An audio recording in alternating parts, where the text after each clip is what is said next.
welcome to history class for the first time in recording. We'll see how this works.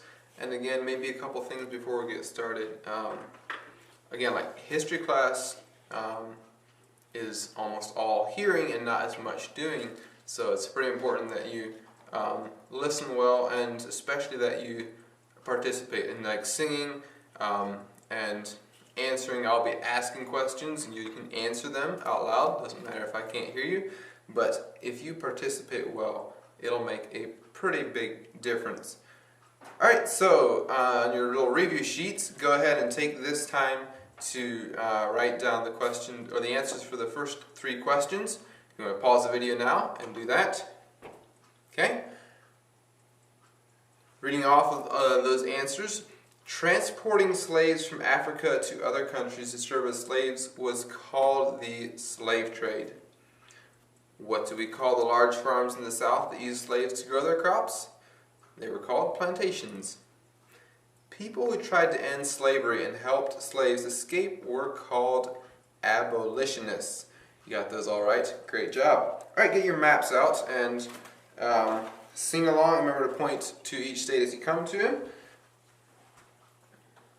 In the middle of the United States, in the middle of the United States, Oregon, Nevada, Utah, Colorado, Kansas and Nebraska, Wyoming, South Dakota, Iowa, Missouri, and Oklahoma, Arkansas, Tennessee, Kentucky, West Virginia, Kentucky, Indiana, Kentucky, Illinois.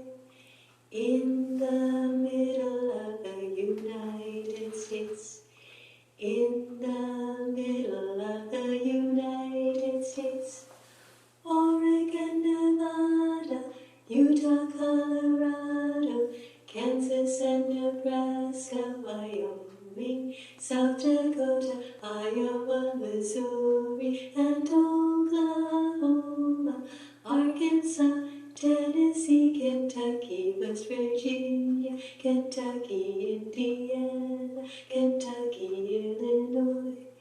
In the middle of the United States, in the middle of the United States.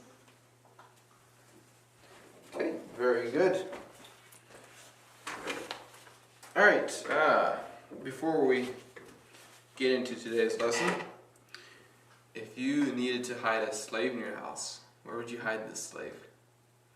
Think about maybe a spot that you could hide him in, and then if you wanted to move that slave to another place, say like 20 miles away, how would you move him? If people were trying to catch you, remember the abolitionists were actually breaking the law by doing that because they could get caught for it. So in today's story, you'll be listening for some signals and some just phrases and stuff that the abolitionists used. So listen for those today, and then we'll have a little bit of review at the end. Maybe a little bit of recap on what happened in the previous part of the story. Julia and Liza, Lester and Adam had escaped with Alexander Ross's help, and they had traveled from Mississippi up to the Tennessee line. Remember, they just about got caught there, but then another abolitionist helped them. He hid them in his wagon filled with straw, and then hid them in a barn. Lester and Adam went fishing from that barn, and the slave catcher actually caught them because they had crossed the creek. Liza and Julia didn't think they should. So Lester and Adam got caught again by the slave catcher. Julia and Liza kept on going. The abolitionist had given them a compass to help them, and he told them to head east toward the Appalachian Mountains, and once they hit the Appalachian Mountains to travel north. And if you remember, they went through some pretty hard times through that time, and tried to get help at a farmhouse. The lady chased them away with a gun, and then they found help at a Mennonite village. The Mennonites helped them out and gave them patched their clothes and gave them food and gave them instructions to keep on going towards Canada. And that is actually where we pick up today's story. Chapter 14 of Underground to Canada is where we begin.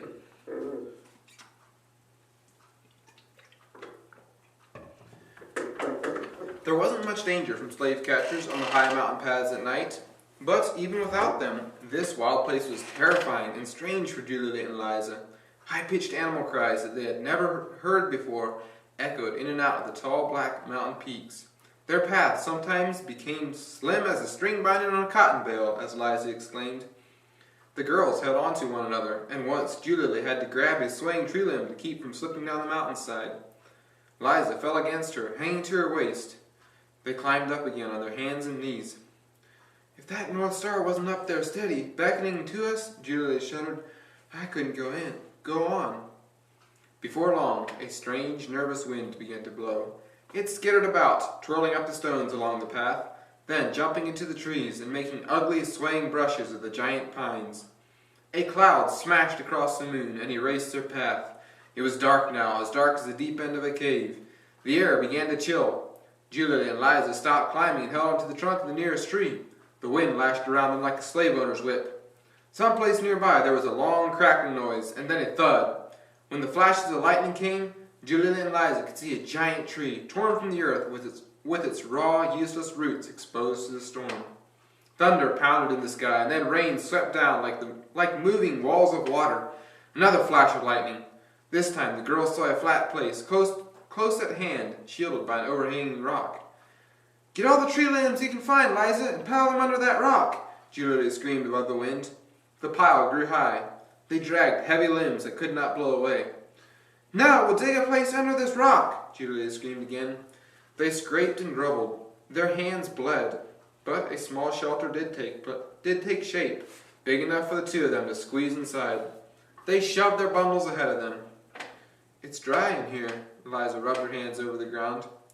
But their newly patched clothes dripped with water, and they chilled each time the wind blew through their makeshift hovel. There was nothing to do but take their clothes off, wring the water from them as best they could, and hang them over the branches that were still dry. They covered themselves with pine needles and bunches of dried leaves and dug deeper with sticks into the dry earth. They lay down close to each other for warmth. Somehow they slept, and when they awoke, the wind had stopped blowing. Mountain birds chirped their early morning songs, and a faintly pink sun spread shyly across the sky. The girls peered through their shelter of branches. Fallen limbs and scattered leaves crisscrossed over the ground. Looks like somebody stirred the whole place up with a big wooden spoon. Julia pushed her head clear of the branch above her. Nobody's gonna come here looking for runaway slaves in this mess. Liza shook the still damp clothes and hung them carefully over a limb in the warming air. The sun rose. It was humid and hot. The damp clothes steamed and then blew stiff and dry. Gratefully, the girls dressed and ate a small amount of the food packed for them by the good women of Felsheim. We'd best walk in the daylight, Julia said. There's no paths left and no signs of people. Trying to step over all these sticks and stones when night time comes is more than my two legs can manage, Liza agreed. They decided to stay near the covering trees at all times and take cover at once if any stir of life was heard around them. They trudged along whatever trails they could find. Sometimes furry little animals jumped across their path, but the wild beasts that howled in the night seemed to take cover for the day. The girls climbed on and on, only stopping for drinks from the flooded mountain streams. Their guide was the needle of the compass, which never left Julia's hand. The land was getting flatter and flatter, and the protecting mountain peaks were behind them. That night, they rested uneasily in a cornfield near a road. In the very early morning, Julia saw an old colored man come hobbling down the road, pulling a cart behind him. She crawled quickly from their hideout and walked up to him. She had no fear of this ancient, white-haired, black-faced man. Can you tell me what town I'm coming to next? She asked. The old man jumped a little. Julia had startled him. It seemed as if he had trudged this road 1,000 times and never had a black girl bounded out right in front of him. He stopped his cart and looked at her carefully. Lexington, Kentucky, he answered kindly. Then he whispered, You a slave? You running away? Okay, and Give you just a little bit of background here. Get in focus. Remember, they started down here in Mississippi, traveled up to Tennessee, and they followed the border, followed the Appalachian Mountains up, and now they're traveling through Kentucky. Lexington, Kentucky is about right in here. That gives you an idea of where they are now.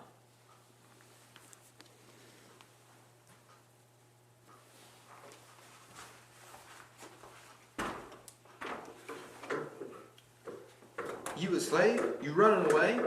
Julia didn't have to answer. The old man knew. He looked cautiously down the road behind him, as though expecting someone. Then he pulled his cart off to the side of the road and lowered the handles to the ground. He reached inside his loose jacket and drew out a half loaf of bread. "This is for you, child," he said softly. His wise old eyes lighted on her briefly, then focused far away with tired patience. "If I was an old man, I'd go along," he said. He peered down the road. "Hide in those bushes, boy. When night comes, follow the railroad tracks to Covington. There's a free colored man named Jeb Brown lives there. He'll get you across the Ohio River in his little boat. You've got to cross the Ohio to get to Canada."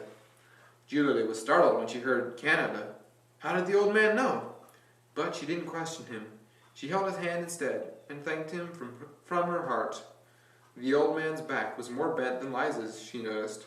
His shabby clothes barely covered it.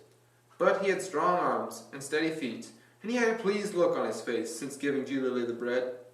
He started toward his cart when a man on horseback swerved around the corner of the road and stopped beside him. Julia ran quickly to the shelter of the cornfield. The man on horseback pulled in the reins of his horse and glared down at the old man. "What do you mean, Joe?" he cried out. "Resting by the road so early in the morning. Get along there!" He twirled a whip in the air. The old man leaned down and picked up the handle of his cart and plodded on down the road. Julia and Liza held each other and sobbed. "He's a slave too," Julia cried. "He'll be hungry today. He gave us all his food." She held the bread gently in both her hands.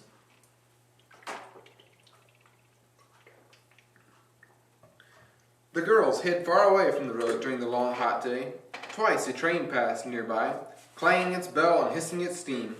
The little compass always pointed north toward the sound. It wouldn't be hard to find the tracks when night came. They nibbled on the old man's bread and tried some ears of uncooked corn, but there was no water and the food was hard and dry. Late in the afternoon, some men came walking through the fields. Liza and Julia lay flat on the ground. The men passed them by, walked toward the road, and disappeared. "They gave me a good fright." Liza's hand shook as she lifted herself from the ground. "I'd say we was having more good luck than bad on this day," Julia answered gratefully. Night came early, for clouds collected overhead and changed the sky into a slate-gray lid. The girls crept carefully toward the road and discovered that the silver tracks ran right along the side of it. Tonight it was good that the moon was covered, for there was nothing to hide behind on the open tracks. The girls walked on the ties, facing the north wind. The tracks cut through fields and forests, and it seemed almost that they were silver ropes pulling them on and on and on to Canada. Once, during the darkest part of the night, a train roared and chugged and hissed behind them. They stumbled off the tracks into an empty barn as the earth started to shake. There was hardly time for the girls to see the train before it passed, screeching far ahead of them. Julia felt its speed and thought how fast it could take them north, faster than a bird could fly or a horse could run. The tracks were their guide on a second night. This time the North Star shone steadily above them. But Julia and Liza were frightened and ill at ease. It was light as day. Anyone could see them striding along the uncovered tracks. They crept down into a grove of trees, feeling hungry and tired. There had been nothing to eat since they had finished the old man's bread. A field of corn waved in the night wind. Its ears hung heavy with grain. "We'll start us a fire and roast some of these ears," Julia decided. They were starting to gather dry sticks when a dog came bounding and barking out of the field toward them. They ran for the nearest tree. Julia lifted Liza up into the lowest branch and then swung herself up beside her. The dog circled and barked around the trunk. The girls were tense and their hearts pounded so fast it was hard to breathe. Could this be a sniffing old slave-catcher's dog, they wondered? Then they heard a sharp whistle. The dog stopped barking and began to whine. Footsteps crunched nearby. "What you chasing that tree, pal?" a low-pitched voice asked eagerly. Something for us to eat?" Liza and Julia looked down. Here was a black man. "Joy and praise the Lord!" Julia cried, loud enough for the man to hear. "You hush, Julia." Liza grabbed her arm. "You trust people too soon." But it was too late to be quiet now. "You Jeb Brown?" Julia called down to him. The girls were silent. The man hadn't answered. Finally he said, "No, I ain't Jeb Brown, and I don't aim to get mixed up with him. It's a dangerous business he's in." The girls climbed higher into the tree. "Don't you be afraid of me," he called to them. There was a long silence. Julia and Liza were still tense and afraid. "Now listen to me," the man said in a low voice. "You come down out of that tree when my dog and me leave. You walk straight ahead through those trees to the north until you hear the running water of the Ohio River. Then you look along the river bank till you see a little house with one candle lighted in the window. That's all I got to say."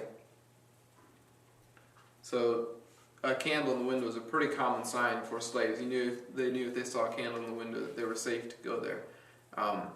Some people think that blankets were sometimes used to, like different patterns of quilts, but there's not really any evidence for it. But oftentimes, if somebody was trying to help slaves, like an abolitionist, they would put one candle in the window, and slaves knew they were free, or they were safe there. The man whistled for his dog, and together they crunched into the brush and off into the crackling leaves of the cornfield until there was no sound from them. Julia was the first to speak. "That man's got no more courage than a mouse," she said. Let's climb down from here now and find the real Jeb Brown." They slid down the tree, with Julia keeping a firm grasp on Liza's arm. It was easy to walk north through the grove of trees, and then down a road through a cornfield where the leaves twisted with the wind like hundreds of waving arms. At the end of the field, they heard the steady splash of moving water.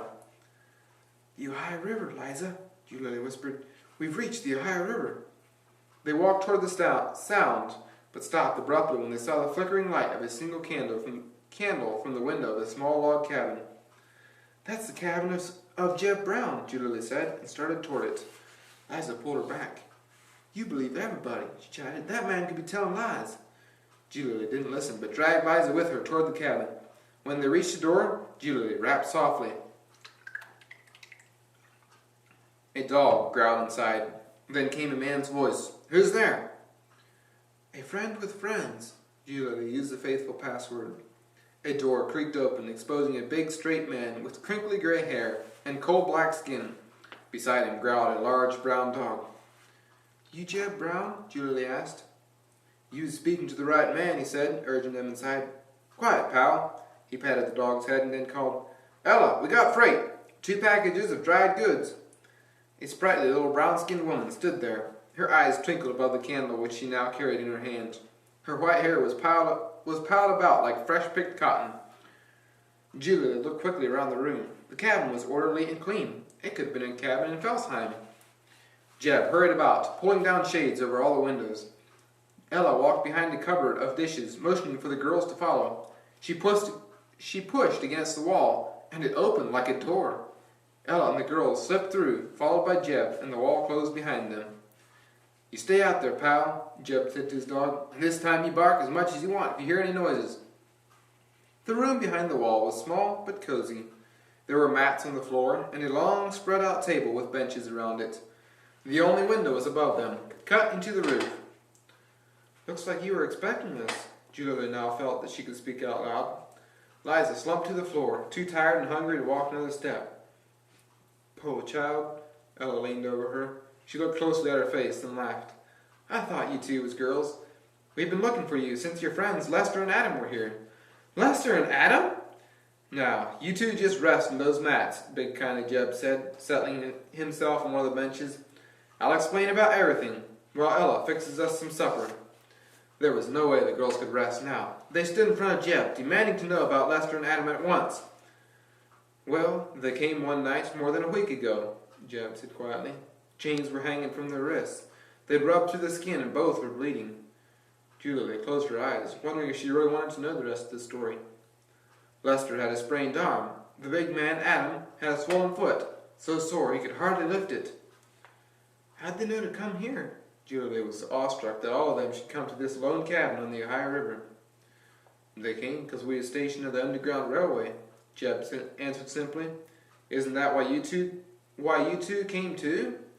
Ella interrupted by swinging through the secret door. Her arms held a tray with steaming food. She placed the lighted candle in the center of the long table, and around it spread a feast of fresh venison, warm cornbread, wild honey, milk, and butter. They bowed their heads, and Jeb prayed. It was a good prayer, full of hope and promise for the end of slavery. Amen, Liza added at the end of it with deep emotion. It was so fine being here with colored folks to talk with. Silently, Julie thanked the Lord for this. Now, she and Liza could tell their names without being afraid. They could talk about the Riley plantation, and Mammy Sally, and Liza's preacher father. The white folks who'd helped them along the way were good and kind, but it wasn't the same. Jeb and Ella Brown were like having their own families sitting around. Julie and Liza filled their plates, and Jeb told his story. How Lester and Adam had jumped from the slave catcher's wagon during the night they were captured into a swamp, even though they were handcuffed together. For a whole night they stayed in the water to throw off their scent from the hunting dogs. They rubbed their chain against a jagged rock until it broke, and they were free from each other. They drank swamp water and ate watercress. Lester knew names of folks along the Underground Railway, which he'd pledged to Massa Ross to keep secret, even from the two of you. And those boys were poorly and mighty sick, Ella interrupted. I nursed them for a week in this very room. When they could walk, they left. They told us to watch for the two of you. Julie sat on her mat and cried. She had thought and dreamed of Lester and Adam dragging their heavy chains back to Mississippi. Now, Jeb said they might be free right now in Canada. Inside her, there was a welled-up fountain of joy. The tears came from its overflowing. But what's this Underground Railway? Liza finally asked. You don't know about the railway? Jeb laughed. The slave catchers gave us the name. They said runaway slaves just seem to disappear underground and that there must be a railway down there. We abolitionists use the railway all the time, Ella laughed softly. Colored and white folks work together on it. Our homes, where we hide you slaves, are the railway stations. The roads you follow are the tracks. You runaway slaves are the freight. The women are dry goods, and the men are hardware. So that's why Jeb had announced him as packages of dried goods when they came to his cabin door. Julia chuckled to herself. We aim to send you from here to the president of the Underground Railway, Levi Coffin, said Ella. He's a Quaker, and he lives across the river in Cincinnati. Chapter 15. So the term Underground Railroad kind of gives you the idea that it was a really good organization, like it was highly organized, but actually it wasn't really. It was more just random people that helped fugitives to get to Canada. So approximately 50,000 slaves escaped using the Underground Railroad. And so it was about 1,000 miles from the deep south, like in Mississippi, to Canada. And it could take as much as a year for some slaves. So a lot of work that was involved.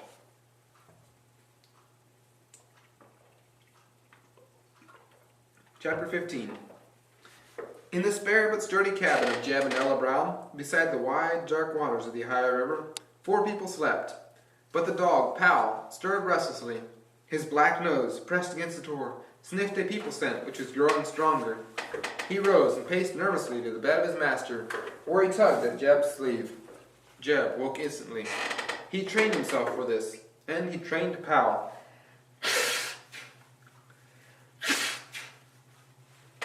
Ella, he said softly, nudging his wife who slept beside him. There's trouble coming. Ella rose at once. She made no sound, nor did she light her candle. The room was dark, for the shades were still drawn, but she made her way quickly to the secret door and tiptoed to the mats where Julie and Liza slept. Julie, Liza. She shook them gently. The girls sat up, alarmed and dizzy with trying to remember where they were. Ella calmed them with a steady hand on both of theirs. Pal smells people coming, she whispered. It could be slave hunters. Julie felt cold fear creeping over her, making her body stiff and almost immobile. Lord, help us again, she breathed. They ain't gonna catch us now when we've reached the Ohio River. Liza's whisper was fierce and determined. We'll hide, or run, or even swim across that river, Julie. Liza's look was one of bitter hatred. Listen to me. Ella Brown's voice remained calm and steady. She walked to the center of the dark room and jerked at something swaying against the wall. A rope ladder fell down, leading up to the window in the roof. Roll up your mats and push them in the corner, she continued, giving her instructions in the same calm voice. Take everything that belongs to you and climb up this ladder. Pull it up after you. Then close the window and lay flat on the roof. Nobody's been caught up there yet. She left the room. The girls did exactly as they were told. Eliza climbed up first because she needed Julie behind to steady her. The roof was almost flat. They would have no trouble pressing against it, nor would they have any trouble hearing every sound inside the house. People were arriving on horseback, and Powell began barking wildly. A voice boomed out of the darkness. Jeb Brown, you tie up that dog in there, I'll blow his head off. This is Sheriff Starkey and a friend. We got a warrant and we aim to come in. The girls shivered. They clung together and moved farther away from the window. Powell stopped barking and began to whine. The front door squeaked open. You free nigger slave stealers in there, light some candles or a lantern. You want us to break our necks in this black hole? It's the booming voice of Sheriff Starkey. Eventually, the candles were lit. Liza and Julie couldn't see. The voice boomed on. My friend here, he shouted, has come from all the way from Vicksburg, Mississippi, hunting 4 niggers who ran away from the Riley plantation. They're worth $500 apiece.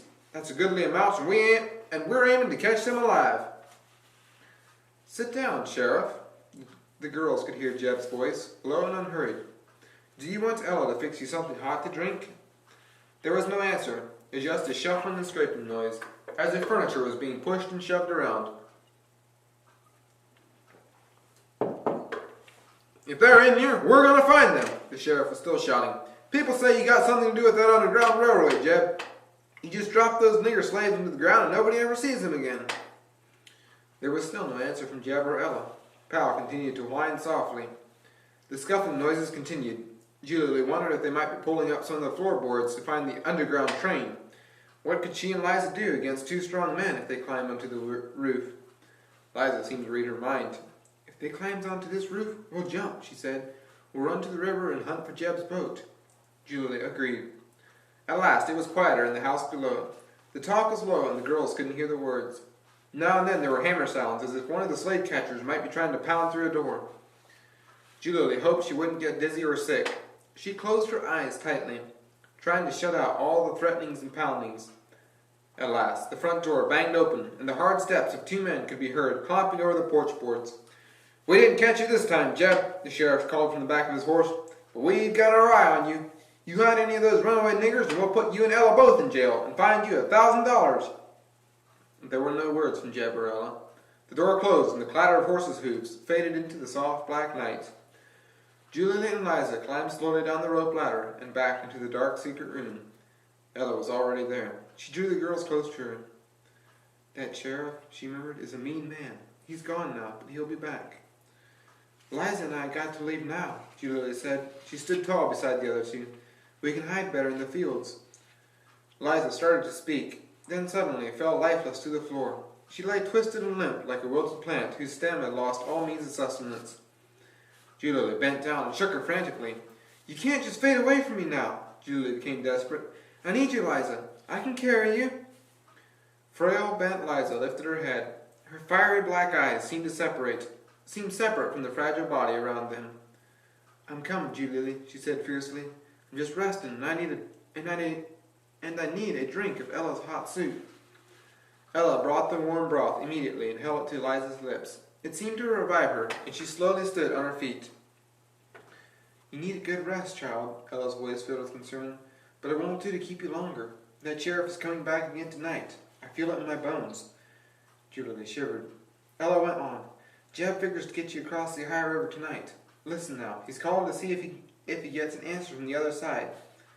The girls listened. The eerie tremolo call of the hoot owl drifted through the open window in the roof. There was a pause, and then it came again and again. They waited. 3 answering calls followed the faint but clear sounding like a faraway echo. Ella was excited. That hoot owl call is a river signal. It's lucky somebody's there tonight on the other side. She moves quickly, gathering up the rope, then slipping through the secret door and untying Powell, who was whimpering in a dark corner. You follow Powell and me to the river, Ella whispered to the girls. Jeb's going to row you across. At the river's edge, Jeb was waiting in a small rowboat. It bobbed up and down in the ink-black water. Julia searched for the opposite shore, but there was no end to the blackness. How would Jeb know where to go? Where would he steer his small bouncing skiff? Jeb held the boat steady against the shore as the girls climbed in. Julia steadied Liza and gave her the nearest seat. No one talked. There was just a sniffing sound of pow and splash of moving water. Jeb slipped onto the seat where the oars were anchored. He leaned toward Julia and Liza and spoke softly. Lean down, hold on to the sides, and don't make no sound. Ella shoved the boat into the water and waved goodbye. Ella and Jeb Brown are my friends forever, Julia thought. Jeb's oars dipped noiselessly into the black water. He gave mighty pulls with his strong arms. The boat must not flow with the current. It must cut across it. Julia and Liza strained to help him. 3 calls of the hoot owl trilled through the air. Jeb answered with a similar call, then turned the boat slightly upstream, responding to the river signal. For Julia and Liza, the river held mystery and terror. They couldn't swim. There had never been a time or a place to learn. They had never floated over a river in a boat before. Julia felt the lapping water hit her hand. Sprays of water spun across her face. Finally, the dim black outline of a shore appeared. A silent figure waved from the bank. Jeb threw him a rope, and the boat was pulled silently ashore. The man tugging at the rope was white. The girls noticed this at once. There was no greeting between the 2 men, just nods of recognition. But Jeb did grasp Julia's hand, and then Liza's. He didn't need to speak. The grasp was strong with warmth and courage. These helping hands is the rails and the engines of the Underground Railroad, Julia thought to herself. All the way from Mississippi to Canada, they is pulling and working and making a helping chain. There is some good people all across the land. The girls were led quickly to a horse-drawn cart. A large drawer pulled out beneath it, and they were tucked inside. The drawer closed. There wasn't room to move around, but there were warm, fresh-smelling blankets to lie upon. Well, now I feels like he is really on a railway underground, Liza said quietly. There wasn't a sliver of light in any direction. We aren't supposed to see, Julia chuckled. Don't you remember, Liza? We was just 2 packages of dry goods. They needed to be light-hearted for a moment, to relax all the tight muscles that had held them frozen to Jeb and Ella Brown's roof, and to allow Liza to recover from her sudden faintness. The snug little drawer began jostling back and forth with the trotting of a horse, and Julia wanted to sing. Instead, she thought the song inside her head, the way she had done long ago in the cabin at Massa Henson's farm. When Israel was in Egypt's land, let my people go. Oppressed so hard they could not stand, let my people go. A low voice spoke softly through the boards above them. If all goes well, we'll reach the home of Levi Coffin in Cincinnati by morning. If we are stopped, don't make a sound. Chapter 16. Julia and Liza were asleep when the cart with the hidden drawer drew up to a large corner home on Broadway Street in Cincinnati. A chill drizzle swept over the lawn and across the long porch of the house, which circled a row of tall windows and a wide front door. It wasn't very light outside, but it was morning, and the leaves on the 2 spreading oak trees near the cart were shining green. A sudden opening of the drawer brought chill and rain over the sleeping girls. They woke at once and crawled stiffly onto the street. Julia held on to Liza, who found it hard to walk. The driver guided them to the door. He knocked 3 times and called softly, "A friend with friends." The door opened at once. Standing there to greet them was the tallest man Julia and Liza had ever seen. His face was gaunt, as if he had sucked his cheeks inside his mouth. His blue eyes lifted them both up straight. There was no way not to look at them. They saw at first Julia's face, and then Liza's, seeming to smile and weep and welcome them all at once. And above the blue eyes was a wide-brimmed Quaker hat. The tall man swept them all inside. "You have brought us some valuable-looking passengers this time," he said to the shivering driver of the cart, who was covered with a cloak that hid almost every part of him. Now you may switch off, put your locomotive in my stable, and let it blow off steam." The tall man laughed a little as he gave the directions. "We will water and feed it." "Thank you, friend Coffin," the driver said, and walked out the door. Levi Coffin, Julia realized, the president of the Underground Railroad. So Levi Coffin, according to his writings, he became an abolitionist when he was 7 years old, after seeing a chain gang. Both him and his wife's families helped runaway slaves. For several years, Levi also ran a store that refused to sell stuff that was made by slave labor. He estimated that he helped about 3,000 slaves to escape. Tall Mr. Coffin called toward another room. "I think we've got dry goods from Mississippi." His blue eyes twinkled now with more laughter. A hearty woman's voice called, "Well, bring the 2 packages from Mississippi into the dining room." A strong woman with a kindly face and dark-rimmed glasses met them. Her long gray dress and round white cap seemed to fit with the long coat and short knee breeches of her husband. "Poor dears," she put her arm around both girls. "You are cold and badly dressed." From a stool nearby, she grabbed some shawls and covered each of them. She led them to chairs around a long dining room table. Julie and Liza were startled. 4 other black faces looked up at them, frightened faces with the look of rabbits caught in traps. Their hands were scratched, their hair matted, their clothes were muddy rags.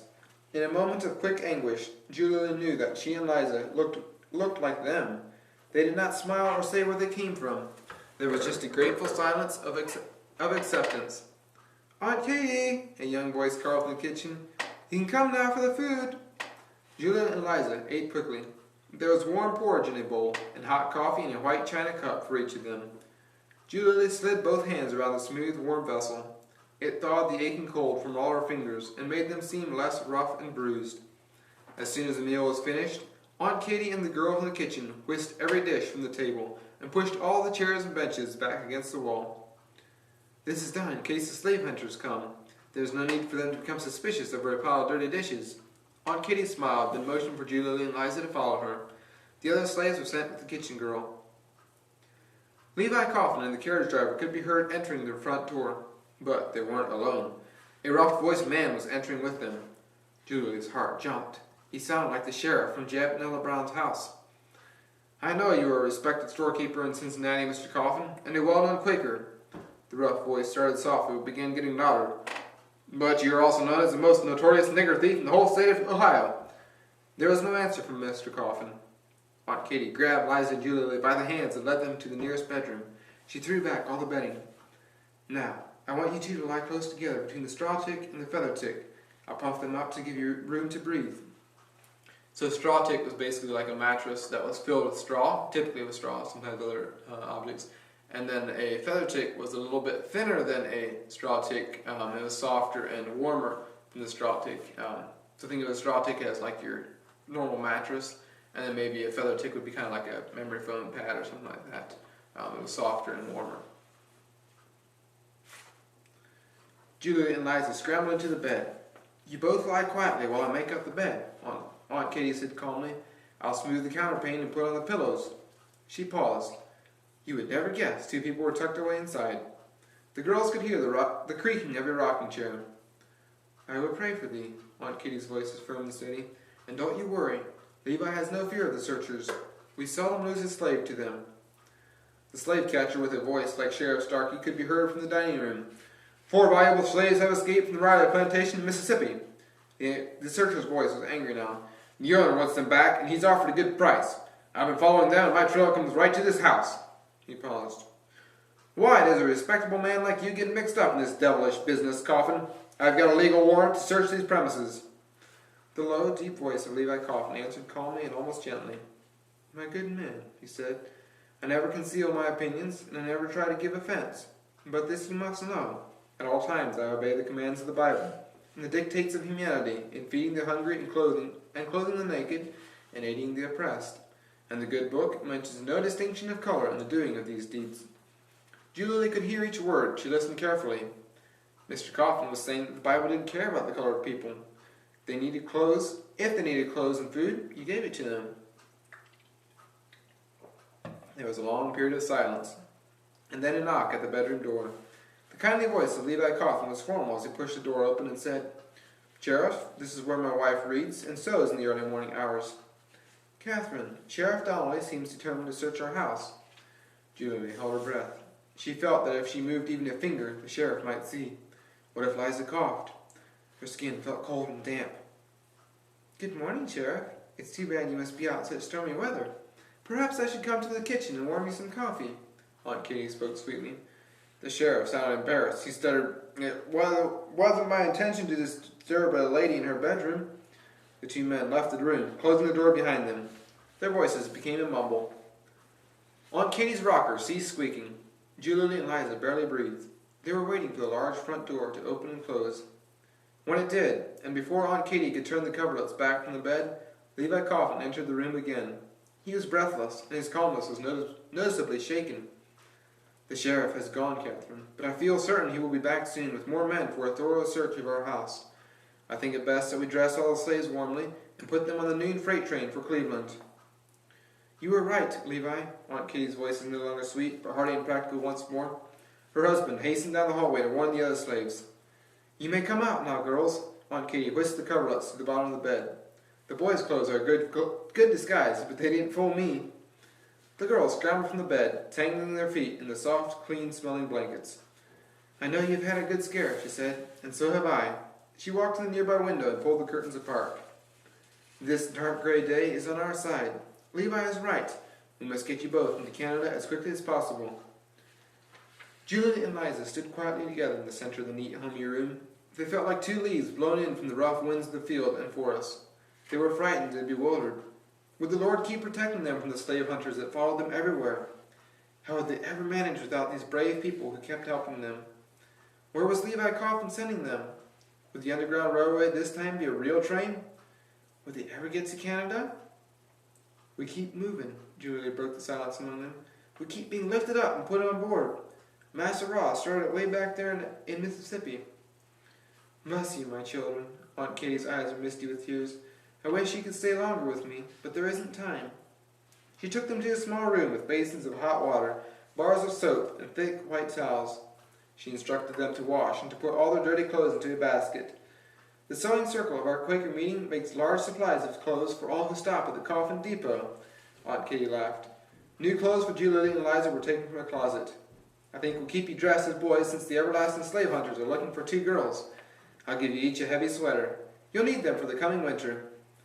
Julie held the new clothes in her hands. The sweaters were knitted with warm yarn.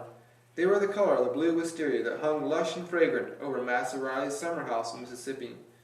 The yarn felt springy and was not worn smooth. She could hardly believe that when she was clean, she was going to wear this beautiful sweater. Liza grinned. "In such fine feathers, Lester and Adam will think we as Queen Victoria herself when we step on the land of Canada." Liza gave Julie a radiant smile. Julie stared at her. Where was the old Liza? Where was bent, sullen, angry Liza now? And that is where we stop. So, what were the signals that were listed in today's reading? You pause the video and list them. Okay, hopefully you've said them now. So a couple of them were a friend with friends, candle in the window, the hoot owl calls. What signal was used on the plantation when they escaped? You can say it. There's a whippoorwill call. So, the law in the United States demanded that all slaves be returned to their owners. People were not allowed to help them escape or even to give them like food or clothing. So, was it right for them to disobey the government? And again, you can pause the video and say why you think it was right for them not to do that, not to obey the government. So the Bible says that we should always obey the government as long as it's not going against the Bible. If it does go against the Bible, though, we should obey the Bible instead. According to Matthew 25:35-40, those who give food, clothing, and shelter to those that need it are in essence actually doing it to Jesus. So hopefully you enjoyed your history lesson for today, and we will see you next time.